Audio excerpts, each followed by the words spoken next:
de curso de verano, ya ahora pasadas las presentaciones, que son una parte bien importante de la materia, ya nos ponemos a trabajar. O sea, no hay primer clase liviana en esta materia. No hay mucha chance. Bueno, entonces yo voy a hacer una introducción apoyándome en un trabajo clásico de un psicólogo cognitivo que habrán leído, Juan Ignacio Pozo, que me parece un recurso como un buen puente para presentarles un poco cuáles son los contenidos de la materia. Entonces, vos me diste el host y yo voy a presentar acá.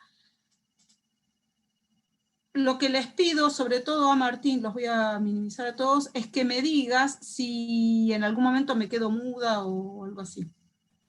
Dale, ¿Sí? te aviso. Y estamos grabando. Genial. ¿Estamos grabando? Sí. Ok, perfecto. Muy bien. Entonces, como les decía, Juan Ignacio Pozo es catedrático de la Universidad Autónoma de Madrid, es psicólogo cognitivo, pero tiene una fuerte relación con la enseñanza, particularmente enseñanza de las ciencias, algunos trabajos en ciencias sociales, pero sobre todo en ciencias naturales.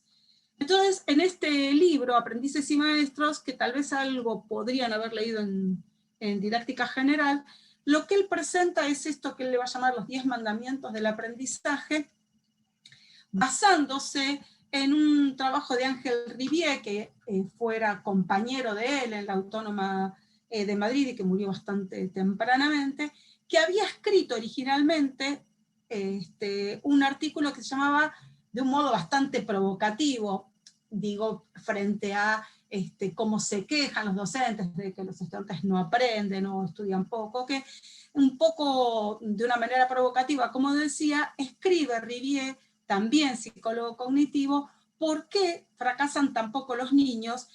En términos de lo que él considera una excesiva demanda de las instituciones escolares hacia los niños, y sobre todo lo que va a venir a denunciar Rivière es cómo la escuela a veces es poco piadosa respecto de las dificultades que encuentran los estudiantes para aprender.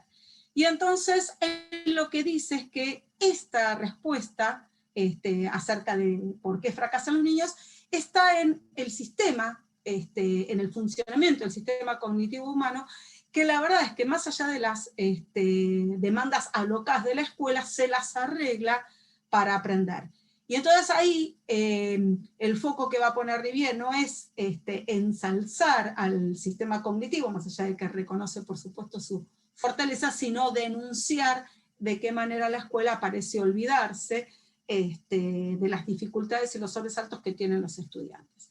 Y entonces él plantea 10 mandamientos, aquel formato sobre el que se va a venir a apoyar Pozo, que condensa en 2, y es que la escuela fuerza o impone a la cognición de los estudiantes en este sentido. Por lo que dice primero es que los estudiantes van a tener que desvincular, o sea, como disociarse, una cosa medio esquizofrénica, de su pensamiento, que estos contenidos de la escuela están separados, divorciados de las intenciones humanas, ¿no? Como en nuestro caso particular, una física, una química, una biología, absolutamente desvinculados de sus procesos de creación, de los contextos culturales, económicos, históricos en que fueron producidos, ¿no?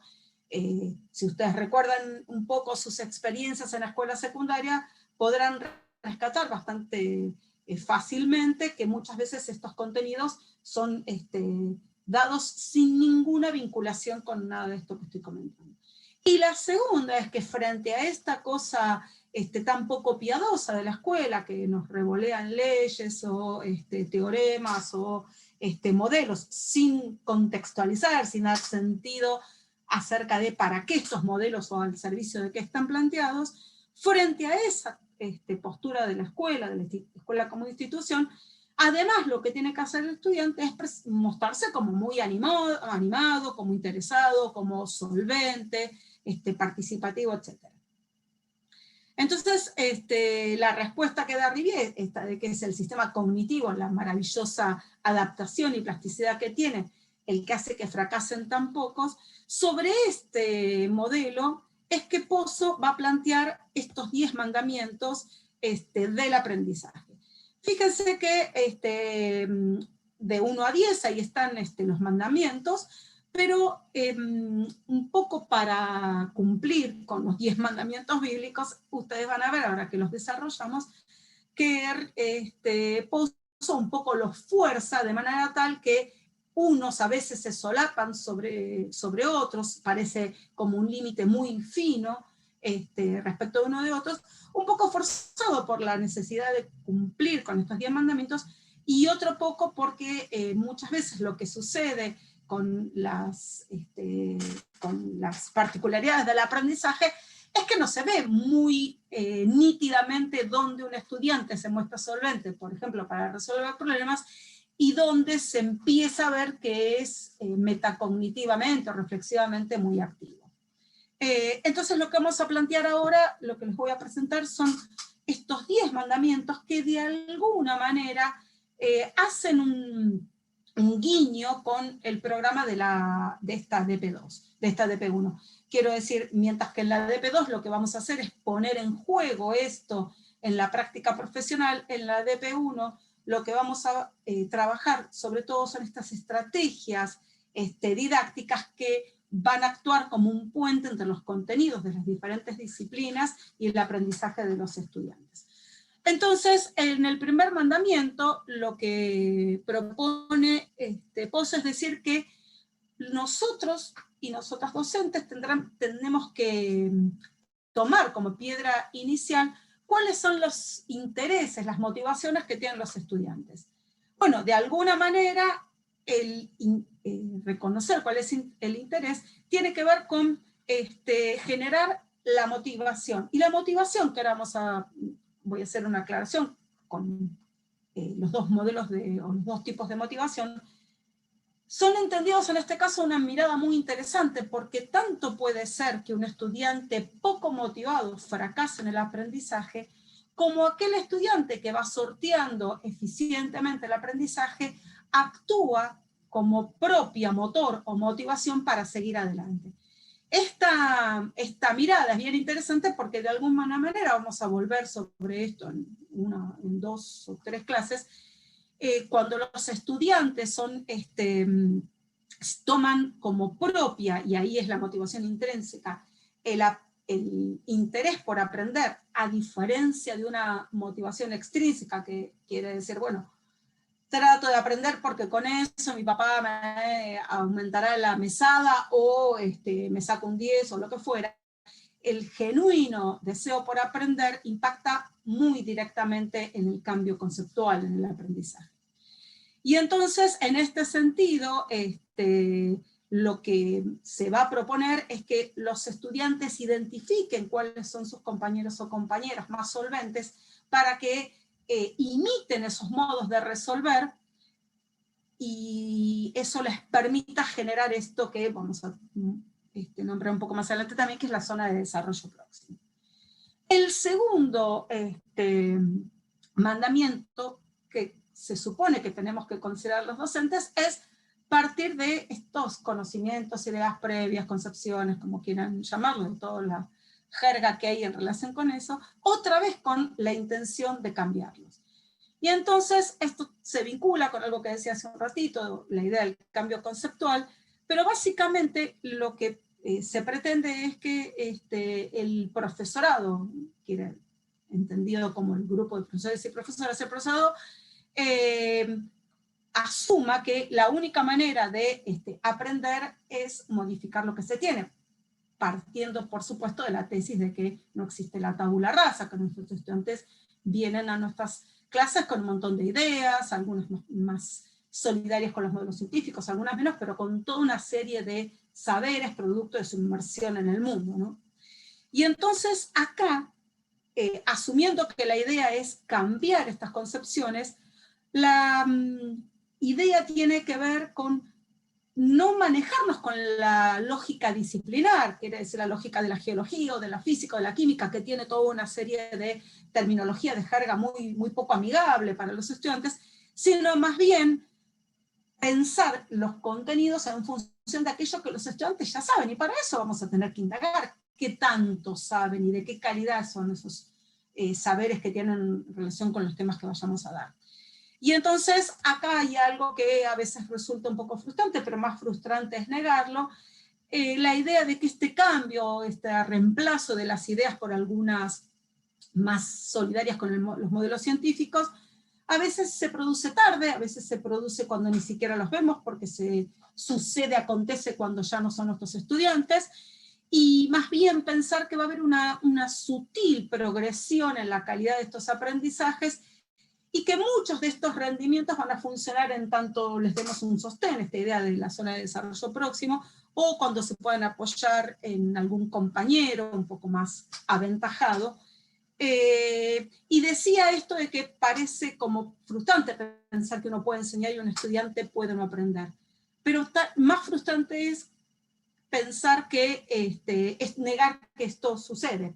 Porque entonces cuando uno ve que 3 meses después los estudiantes vuelven a cometer los mismos errores, uno tiende a pensar que nada sucedió, y la verdad es que sí, pero lo que pasa es que estos tiempos en las progresiones son bastante más extensos de lo que nos gustaría pensar.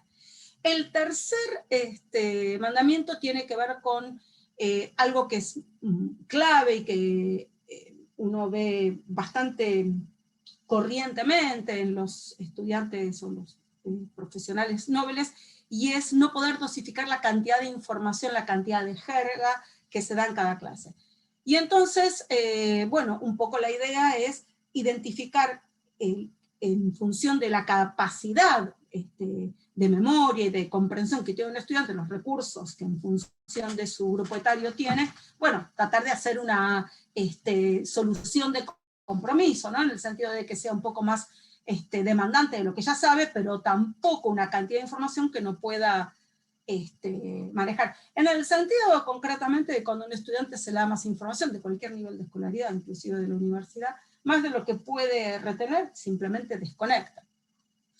Y entonces, la propuesta es que los contenidos nuevos de cada clase, ya sea contenidos temáticos o habilidades a enseñar, estén vinculados con aquellos ya trabajados, de manera tal de hacer un engarce que vaya encadenando y sofisticando los contenidos.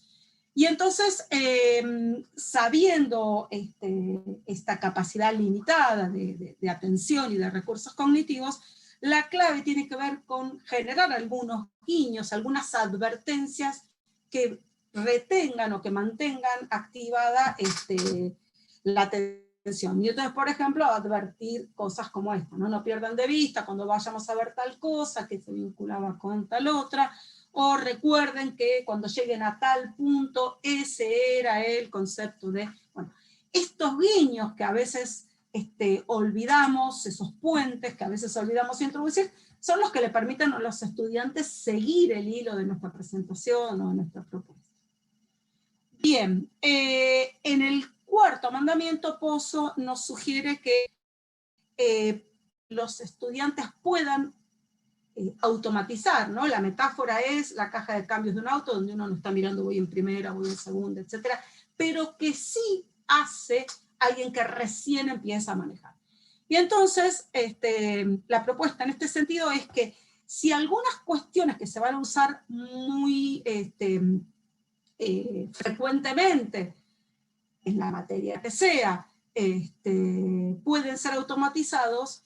Por ejemplo, piensen ustedes en, no sé, si cada vez que uno tiene que hacer la cuenta de multiplicar, tuviera que sumar un número más un número más un número. La posibilidad de multiplicar y saber las tablas de memoria, bueno, evitan toda una serie de pasos que permiten dejar disponible la energía para otras cosas.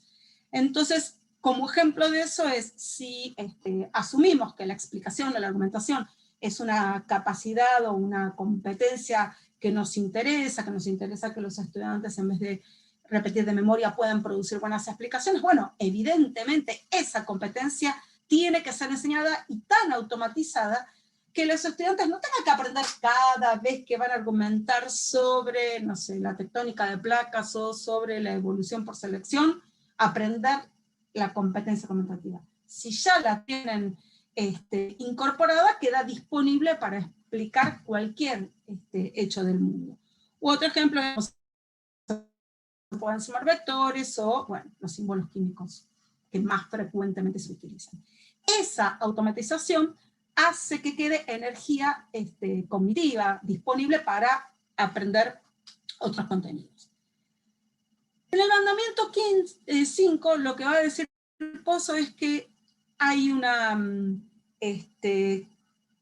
impacto directo entre aquello que él ya llamó la motivación y el sostener la atención cuando las tareas se diversifican. Quiero decir, cuando hay actividades de diferente corte. Por ejemplo, uno podría decir, bueno, si voy a dar tal tema, puedo exponer, o puedo usar un video, puedo usar un simulador, o puedo presentar un problema.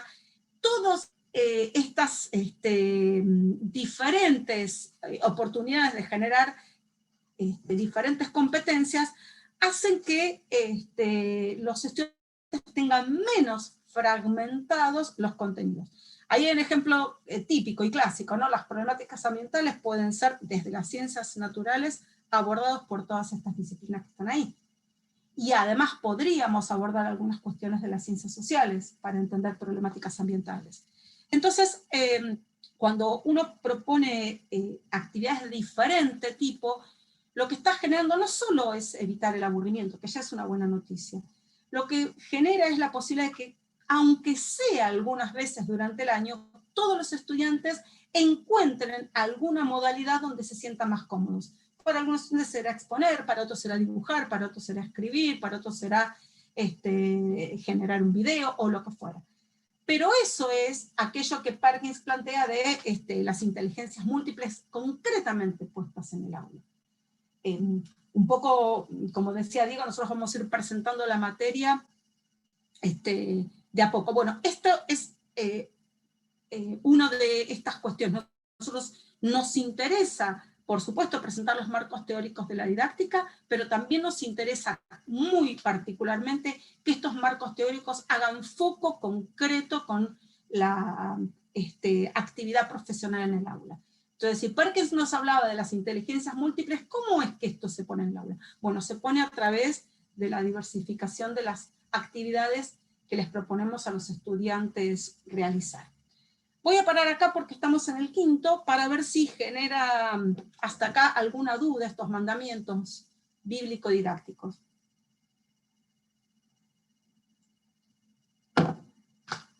Y si no hay ninguna duda... Sí, Priscila levantó la mano. Muy bien, te escucho. Sí, gracias. Yo quería consultar si existe alguna jerarquía que se pondere entre estos mandamientos o los presentan a todos con igual relevancia. Bueno, bien interesante la pregunta. La verdad es que no hay ninguna jerarquización, porque lo que supone estos mandamientos es la trama de la intención docente para generar buenos aprendizajes. Entonces yo te podría decir, bueno, es fundamental no sé, relevar o indagar las concepciones, las ideas previas de los estudiantes. Sí, es verdad. Y una vez que las indagaste, ¿cómo enseñarías algo si no fuera a través de actividades de diferente tipo que enfaticen una competencia u otra? Entonces, en realidad, todos los mandamientos conforman lo que llamaba Camilione la buena práctica, ¿no? Sí, la buena práctica, digo bien. No sé si te contesté, Priscila, o... Sí, perfecto, muchas gracias. No, por favor, porque los tengo todos minimizados, entonces no veo. Bien, entonces, si no hay ninguna duda más hasta aquí, vamos al 6, donde lo que propone Pozo es que haya situaciones que permitan poner en juego aquellos aprendizajes anteriores. Y entonces, lo que se sugiere es, bueno, muy bien, si enseñamos algún modelo teórico, algún concepto, etcétera, que haya invitaciones o sugerencias a aplicar eso en la resolución de alguna tarea.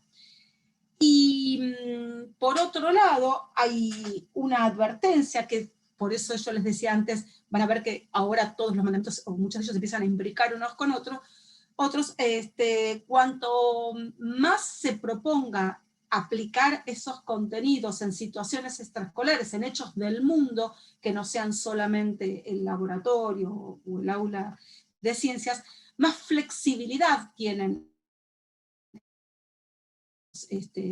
aprendizajes. Un caso concreto es por ejemplo, cuando uno enseña fotosíntesis, ¿no? Entonces enseña, bueno, entonces identificó esto y la masa del árbol y eso.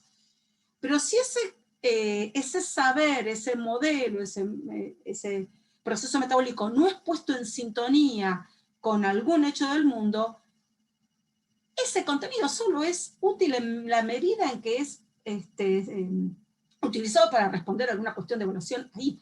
Ahora, si ese contenido puede ser puesto al servicio de entender cuál fue el impacto de los incendios en el Amazonas hace 2 años, bueno, ahí ese modelo sirve para ilustrar un hecho del mundo. En este sentido, es que lo que se pretende es variar los contextos, que haya oportunidades para que con los contenidos científicos escolares se resuelvan hechos concretos, escolares. Acá lo que se propone es que, y fíjense que otra vez está bien relacionado con el anterior, se conecten unos aprendizajes con otros. Y entonces lo que se pretende es una integración con diferentes contenidos. Muchas veces nos quejamos acerca de que los estudiantes tienen dificultades para relacionar un contenido con otro. Y dicen, bueno, pero esto ya lo vimos, ¿cómo es que no te das cuenta que esto...? Bueno, la verdad es que estas transferencias y estas conexiones no son mecánicas, y son muy opacas para los estudiantes. Para nosotros, que conocemos la lógica de nuestras diferentes disciplinas, sí, y uno puede vincular esta temática con esto otro, resolver con este modelo, este caso y este otro. Pero para los y las estudiantes esto no es algo tan transparente. Entonces, bueno, lo que se promueve es utilizar la enseñanza, algunas competencias que obliguen a establecer relaciones. Una clave son las redes conceptuales. Si hay tiempo vamos a hacer una pequeña actividad con esto, que tiene que ver con que si uno pretende que los estudiantes hagan alguna relación, bueno, deberá haber alguna actividad donde se vea obligado a relacionar. Bueno, en este sentido, la construcción de redes conceptuales y argumentaciones son los típicos. En el octavo lo que se propone es reflexionar sobre los contenidos. Y entonces, en este sentido, la idea es desmarcarse lo más posible de aquello que puede ser solventado por la memoria. La gran propuesta de esta materia va a tener que ver con que ustedes aprendan a enseñarle a los estudiantes habilidades o competencias o capacidades, como quieran en principio llamarlo, después veremos las diferencias, que les permitan ir más allá de definir qué es algo, sino explicar, deducir, inferir. Y entonces eso supone un amasado, una reflexión de los contenidos que va mucho más allá de la mera repetición mecánica. Pero eso otra vez tiene que ser objeto de enseñanza. La escuela tradicional hace como que no se da cuenta que gran parte de los contenidos y de los saberes que imparte pueden ser repetidos sin entender o entendiendo muy poco. En el noveno plantearás, dice, tareas abiertas. Esto otra vez tiene que ver con tareas abiertas para que no sean exclusivamente resueltas por la memoria. Y por eso problemas cada vez más abiertos, que no tengan una respuesta única, un separarse, un desmarcarse claramente de los procesos algorítmicos, aquellos que, en el caso de los biólogos y biólogas, las leyes de Mendel, ¿no? Que no puede responderlas sin entender en absoluto el modelo de transmisión de la información genética.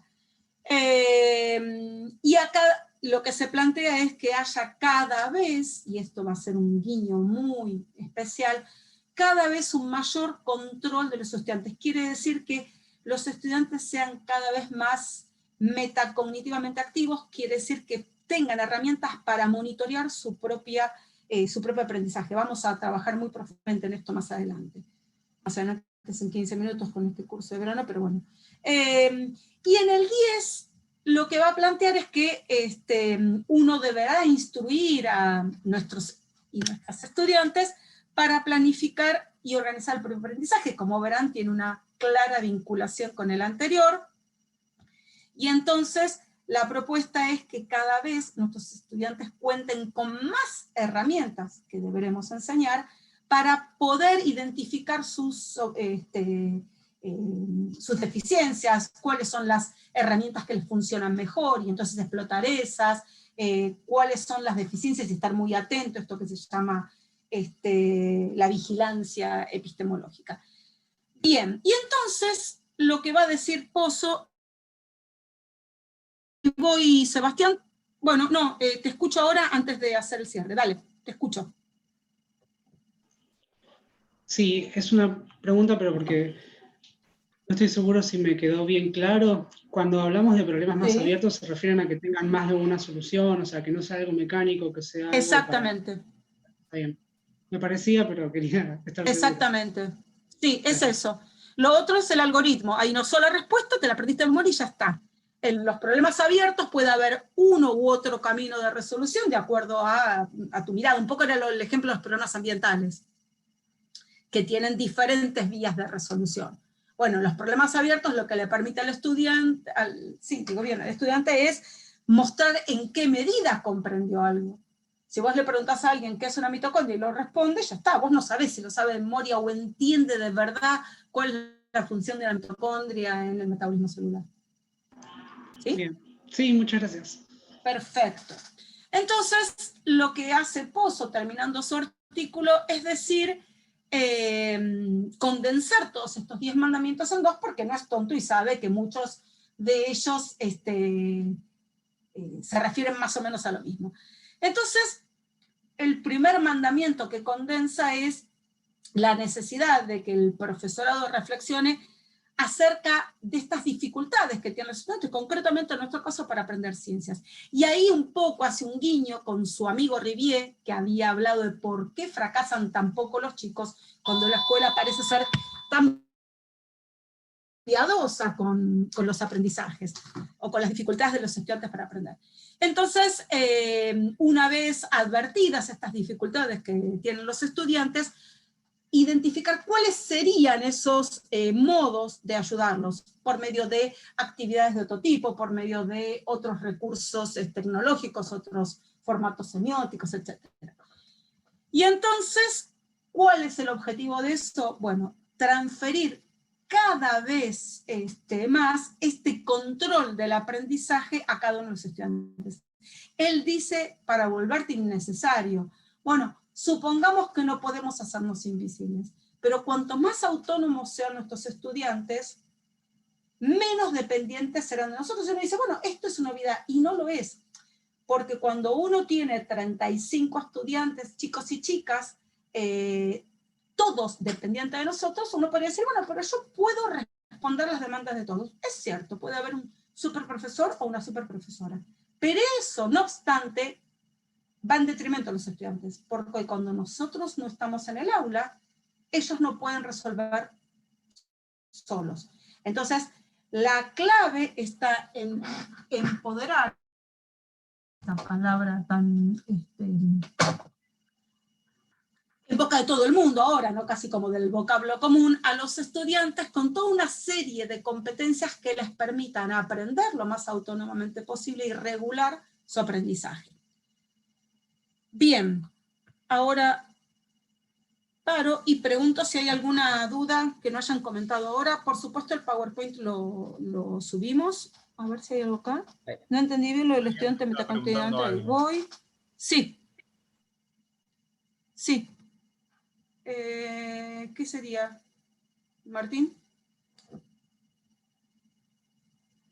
No, que Mariana estaba haciendo una pregunta Martín? sobre a qué te referías con metacognitivamente abierto. Ah, no sé quién lo preguntó, no te escuché. Bueno, los procesos metacognitivos están vinculados muy directamente con las posibilidades de autorregulación. La metacognición, el prefijo meta quiere decir por encima de, ¿no? Es algo que está por encima de la cognición. ¿Y qué está por encima de la cognición o el aprendizaje?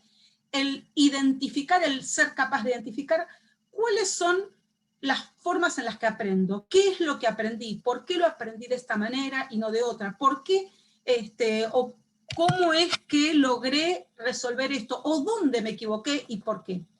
Cuando los sujetos son metacognitivamente activos, quiere decir que tienen herramientas no solo para identificar eso, sino tienen herramientas para subsanarlas. Por ejemplo, uno podría decir, bueno, pero ¿cuáles son las relaciones que hay entre, no sé, la pobreza y la degradación ambiental? Digo, cualquier cosa.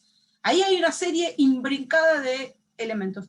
Un estudiante metacognitivamente activo diría, bueno, en vez de hacer un listado, puedo hacer una red conceptual, porque tengo esa herramienta, porque un profesor o una profesora me lo enseñó. Cuando hago una red conceptual, expongo todas esas relaciones. Eso es ser metacognitivamente activo. Contar con herramientas que regulen, autorregulen, moderen, expandan el aprendizaje. No sé si contesté. Daniela levantó la manito. ¿Daniela? No. ¿Hay algo en el chat? No. Bueno, ¿alguna otra duda? Diego, comentarios, algo que falte. No. Estoy viendo en el chat, pero no hay ninguna pregunta nueva. Creo que fue claro. Muy bien. Bueno, igual si en algún otro momento, cuando ven el PowerPoint o algo, ¿Nadie pregunta nada? leen algo. No, ¿no? Bueno. Muy bien. ¿De vuelta? No, ahora se escucha. A ver, dígame. ¿Ahora? Sí, Diego. ¿No? Cosas que aparecieron en lo que Andrea les estaba contando.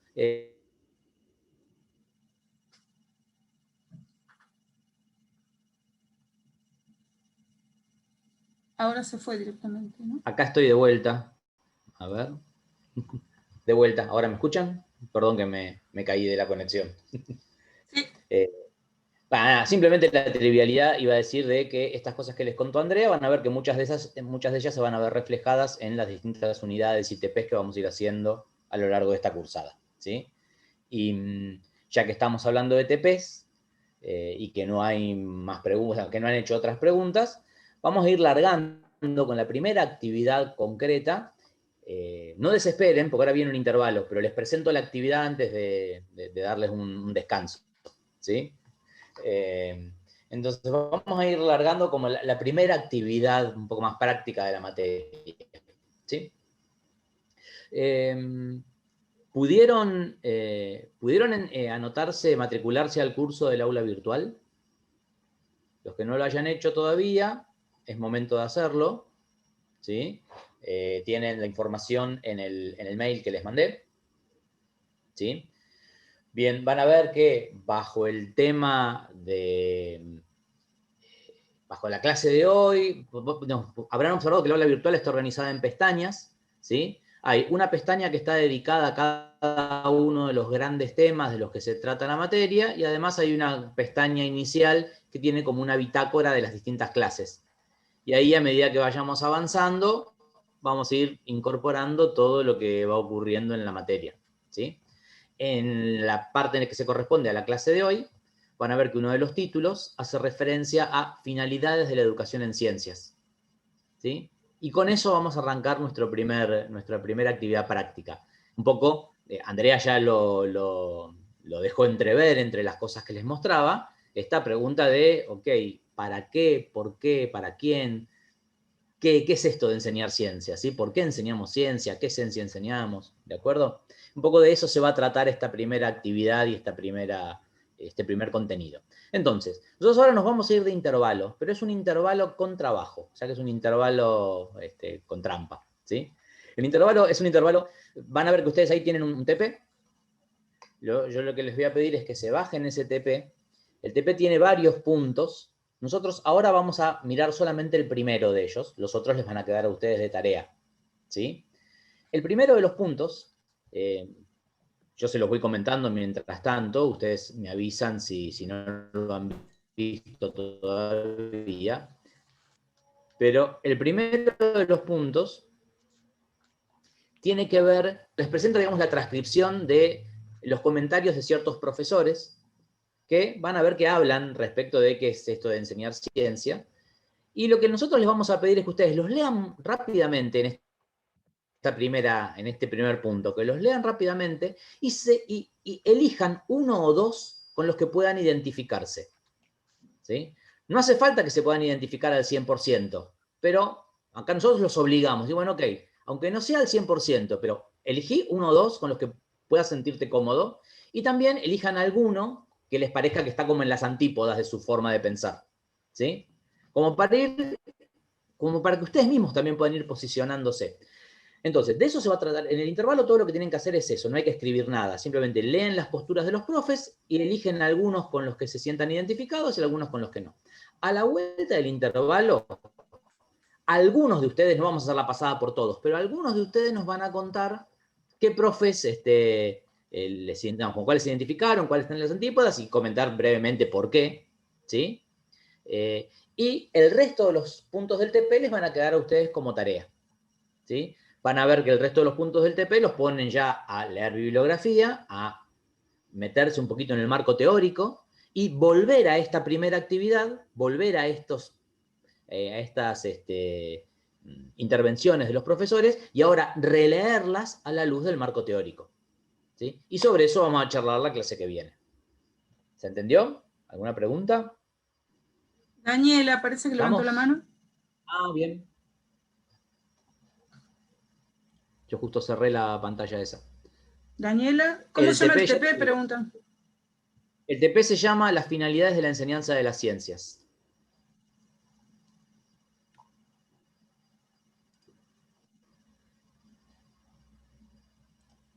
¿Sí? ¿Lo encontraron?